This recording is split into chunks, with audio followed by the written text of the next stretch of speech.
ప్రొద్దుటూరులో ముస్లిం సోదరులు మహమ్మద్ ప్రవక్త జన్మదినమైన మిలాద్ ఉన్ నబీని ఘనంగా అత్యంత భక్తి శ్రద్ధలతో జరుపుకున్నారు. పట్టణంలోని మైదుకూరు రోడ్డులోని నజరుల్లా షా షాదీఖానా నుంచి ముస్లింలు పెద్ద సంఖ్యలో ర్యాలీగా బయలుదేరి శివాలయం సెంటర్ మీదుగా సుందరాచార్యుల వీధి నుంచి ఆషారే షరీఫ్ వరకు ప్రవక్తను కీర్తిస్తూ స్మరించుకుంటూ ప్రదర్శన నిర్వహించారు. ఇస్లామిక్ క్యాలెండర్ ప్రకారం మిలాద్ ఉన్ నబీ 3వ నెల రబీ అల్ అవ్వల్ 12వ రోజున జరుపుకుంటారు. ఈ రోజును మహమ్మద్ ప్రవక్త పుట్టినరోజుగా భావిస్తూ ప్రపంచవ్యాప్తంగా ఉన్న ముస్లింలు ఆయన ఆశీర్వాదం కోసం ప్రత్యేక ప్రార్థన చేశారు. మహమ్మద్ ప్రవక్త బోధనలు ఆయన సూచించిన శాంతి, పరమత, సహనం, సమాజంలో అందరూ కలిసికట్టుగా ఉండడం వంటి మార్గాన్ని అనుసరిస్తూ జీవితాన్ని ముందుకు సాగాలన్న సంకల్పంతో ముస్లింలు ఈ ర్యాలీలో పాల్గొన్నారు. పట్టణంలోని ముస్లిం ప్రముఖులు, మత పెద్దలు పాల్గొన్నారు. మిలాద్ ఉన్ నబీ ర్యాలీ సందర్భంగా ప్రొద్దుటూరు పోలీసులు గట్టి బందోబస్తు ఏర్పాటు చేశారు. ట్రాఫిక్కు అంతరాయం లేకుండా ముందస్తు చర్యలు తీసుకున్నారు.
तो जिंदा है वल्ला, तो जिंदा है वल्ला, तो जिंदा है वल्ला, तो जिंदा है वल्ला।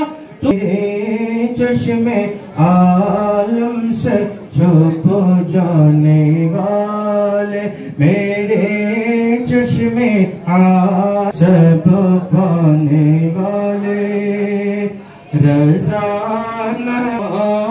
तुमने देखे हैं चंद्राने वाले, कहाँ तुमने देखे हैं। ప్రపంచంలో మానవాళి పుట్టినప్పటి నుంచి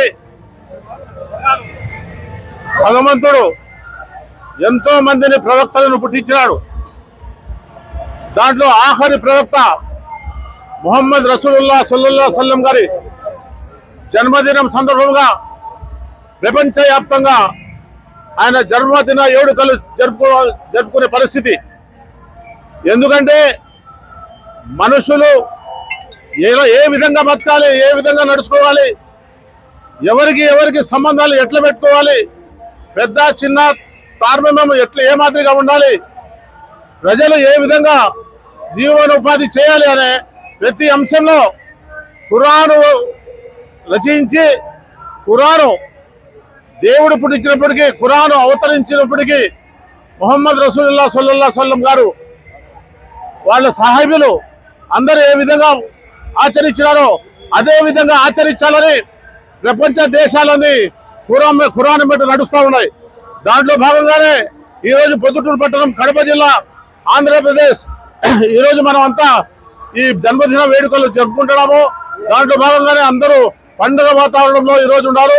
హిందూ, ముస్లిం అందరూ కూడా, క్రైస్తవులు అందరూ కూడా కలిసికట్టుగా ఉండే విధంగా మా ఖురాన్ ఉంది కాబట్టి మొహమ్మద్ ప్రవక్త గారి జన్మదినం అందరూ జరుపుకోవాలని చెప్పి ఈ సందర్భంగా తెలియజేసుకుంటూ సెలవు తీసుకుంటాం.